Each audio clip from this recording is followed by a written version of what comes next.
So sujood sahv is the prostration for error. Like if you forget something in your salah or you make a mistake, you can rectify that mistake by actually making two sujood in the last tashahhud. So the first question is, when do you do sujood sahv? When is the prostration of error executed? سجود السهو واجب في الزيادة والنقصان بعد السلام يسجد سجدتين ثم يتشهد ويسلم. He's mentioning when and how. When does it become wajib? In the event of an excess or deficiency in the prayer. The excess meaning that you do something in the prayer which extra. For example, instead of doing two sujood, you do three sujood. Maybe you did two ruku accidentally, right? So if you add something to the farz or wajib components, or if there's a deficiency in the wajib, not in the farz, if you miss out any farz, the sujood sahw will not cut it. You're going to have to repeat the entire prayer. But if you miss out a wajib, and remember, this is missing out a wajib. For example, you didn't do the first tashahhud after the first two units. You forgot to do the tashahhud. You directly stood up for the third prayer, the third unit. Or for example, you forgot to recite an other surah with Surah Al-Fatiha in the first two units. Or you changed the order. You first recited another surah and then you recited Surah Al-Fatiha, right? So any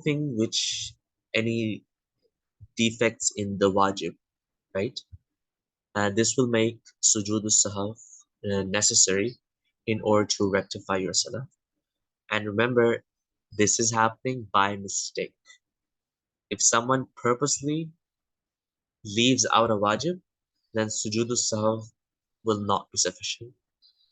Just like leaving out a farz, they have to redo the salah. Leaving out a wajib intentionally will necessitate uh, redoing the salah. That's when you do it. How do you do it? Ba'da salam, when you're in the final tashahhud, when you've recited the at-tahiyyat, before going for the durood sharif, you're going to say assalamu alaikum wa rahmatullah. Turn your face to the right.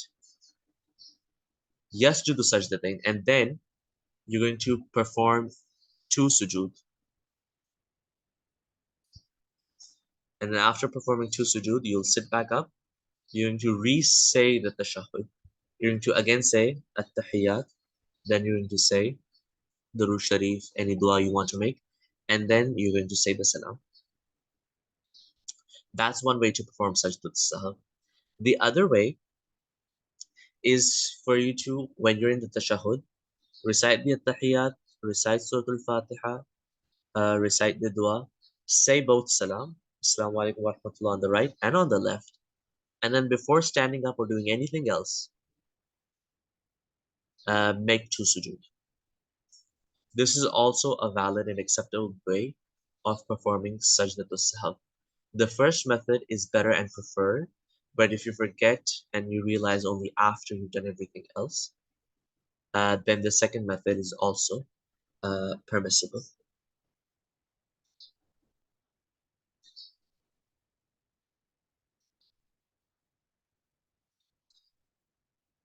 Now he's going to detail of when sajdat sahw becomes wajib. وَيَلْزَمُهُ سُجُودُ السَّهْوِ إِذَا زَادَ فِي صَلَاتِهِ. One performs the sujood sahw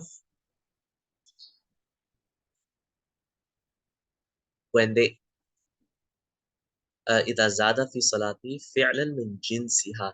If they add an act to the prayer that is similar to that of the prayer, but not part of it. Like increasing a sujood or increasing the ruku or changing the order of tilawah. But if you start adding things which are never part of the salah, that is going to invalidate the salah. There won't be the concept of sujood sahw there. Sahw happens when you increase something which is already part of the salah. أو ترك فعلا مسنونا, or omits an act prescribed by sunnah.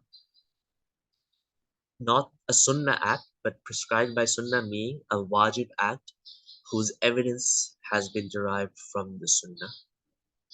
أو طرق قراءة فاتحة الكتاب, or someone forgets reciting Surah Al-Fatiha. أو القنوت, or they forget reciting Dua al-Qunut, or doing the Qunut in the witr prayers. أو التشهد, or they forget the first tashahud. أو تكبيرات العيدين, or if they forget the additional 6 takbirs in the 2 Eid prayers. أو جهر الإمام فيما يخافت أو خافت فيما يجهر, or if the Imam recites aloud in those prayers in which he is supposed to recite inaudibly. أي in Zohar and Asr, he recites out loud. Or does the opposite of that. In Fajr, he recites inaudibly, or in Maghrib and Isha. Because these are also wajib, he will have to make sajdat sahw when this mistake is made. Now, an important note on sujood al-sahw. وَسَهْوُ الْإِمَامِ يُوجِبُ عَلَى الْمُؤْتَمِ السُّجُودِ.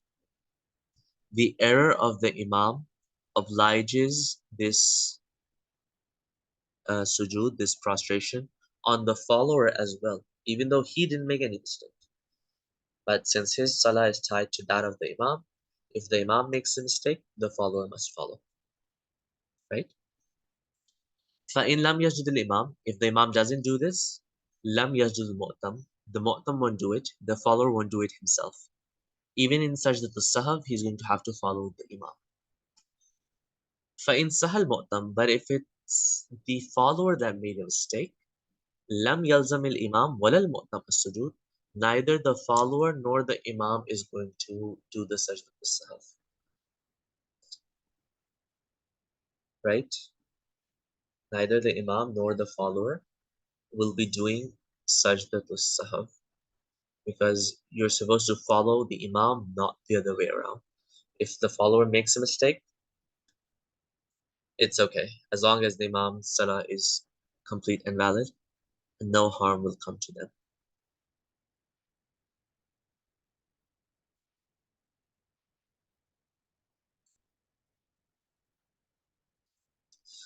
وَمَنْ سَهَى عَنِ الْقَاعِدَةِ الْأُولَى ثُمَّ تَذَكَّرَ. If someone forgets the first qa'dah after the first 2 units, right? And they start to stand up. And as they're standing up, تَذَكَّرَ, they remember that they didn't do the qa'dah in the first qa'dah. What should they be doing then? Well, وَهُوَ إِلَى حَالِ الْقُعُودِ أَقْرَبْ, if they're in closer to a sitting position, أَعَادَ, they're going to sit down.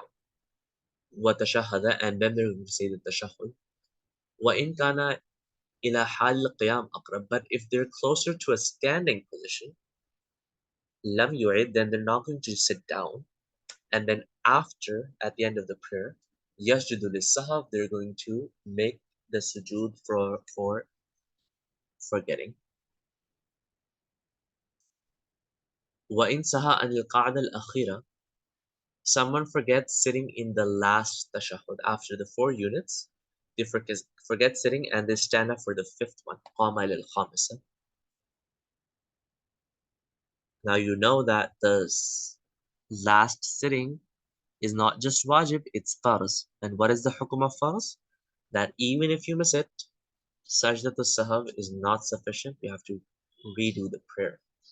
Explaining that, he says, if someone forgets sitting down after the 4th unit and they stand up for the 5th, what do? رَجَعَ إِلَى الْقَعْدَةِ مَا لَمْ يَسْجُدْ. As long as they have not made a sujood for the 5th unit, they go back to the qa'dah position. وَأَلْغَى الْخَامِسَةَ, and this 5th unit, or whatever the actions they have done up till now, will become void. وَالسَّجَدَ لِلسَّهْوِ, and then they're going to make sujood al-sahw. Why? Because they delayed performing their first act. So actually delaying the farz and wajib also necessitates sajdatul sahw. وَإِنْ قَيَّدَ بِالْخَامِسَةِ بِالسَّجْدَةِ.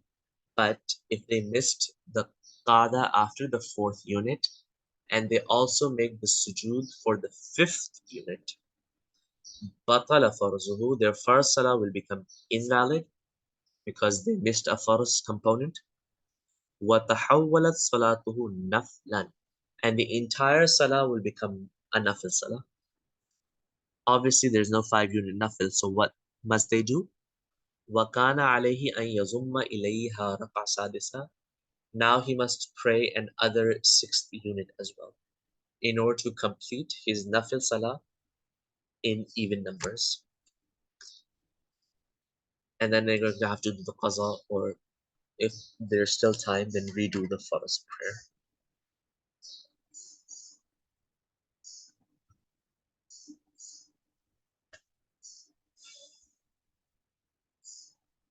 A similar case, وَإِنْ قَعَدَ فِي الرَّابِعَةِ, if he actually sits down or she sits down in the fourth unit, but they forget and they think that it's the first qada. They're sitting in the last qada, but they think that this is the first qada. ثُمَّ قَامَ, then they stand up before saying the salutation, right? عَادَ إِلَى الْقُعُودِ مَا لَمْ يَجْدُ الْخَامِسَةَ. Again, if they remember that, oh, we actually complete our 4 units and we're in the final qada, they'll go back if they haven't made the sajda for the 5th unit, right? And then they're going to say the salam and make sujood sahw for the delay in making the salam. وَإِنْ قَيَّدَ الْخَامِسَ بِسَجْدَةٍ. But if they actually make the sujood for the 5th unit, ضَمَّ إِلَيْهَا رَكَعَةً أُخْرَى. They're going to have to add another unit to make it 6. وَتَمَّتْ صَلَاتُهُ. His prayer will be complete. وَرَكَعْتَانِ نَافِلَةً. The last 2 units will be nafil. This time his farz is complete, and only 2 units will become nafil. In the previous case, all 6 of them became nafil, and they'd have to make the farz again. The difference simply because in the first scenario, they did not do the last qada. They did not sit in the last qada, did not do the tashahhud at that qada. But in this case, they did sit down, they did say the tashahhud, but they mistook it for the first one, and so they stood up again. In short, in the first case, a farz was being left out. And in this case, the farz is not being left out. So in the first case, you redo the farz salah. And in this case, it is complete. You don't need to do it.